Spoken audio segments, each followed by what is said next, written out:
过来看德国国会10日召开特别会议，表决总理小组的信任投票。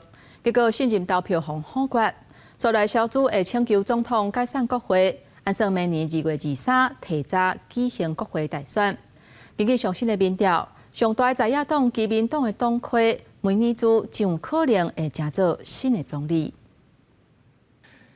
Für die Zustimmung zur Vertrauensfrage des Bundeskanzlers sind mindestens 367 Stimmen erforderlich. Der Antrag des Bundeskanzlers hat die erforderliche Mehrheit von mindestens 367 Ja-Stimmen nicht erreicht.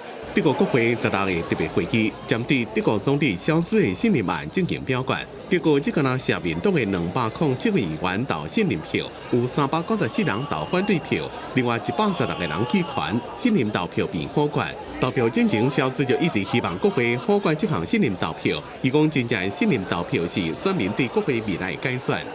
Die Wahrheit über dieses Schauspiel ist inzwischen ans Licht gekommen.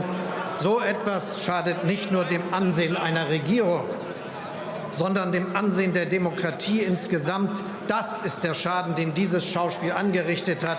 Diesen Schaden bedauere ich zutiefst.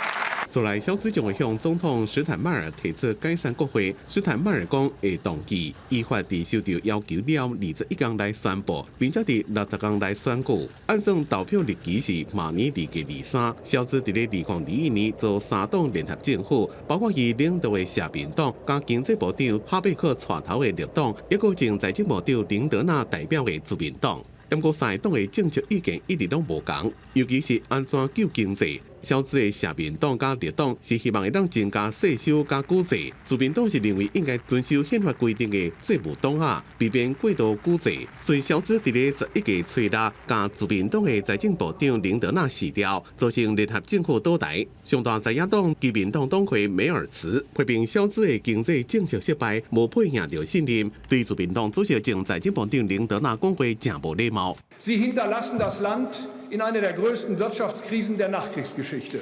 Es hat das Ganze zweimal gegeben, dass Deutschland 2 Jahre hintereinander in der Rezession war. Das eine war Gerhard Schröder. Der hat dann wenigstens noch eine Agenda 2010 gemacht. Der zweite heißt Olaf Scholz. Und Sie stehen hier und erklären alles weiter so, Schulden machen auf Kosten der jungen Generation. 政治新闻网站 Politico 上新的民调显示，基民党目前支持率是32%排第一，党魁梅尔茨将有可能成为新总理。极右派反移民的另类选择党支持率19%，现任总理肖兹的社民党是17%排第3。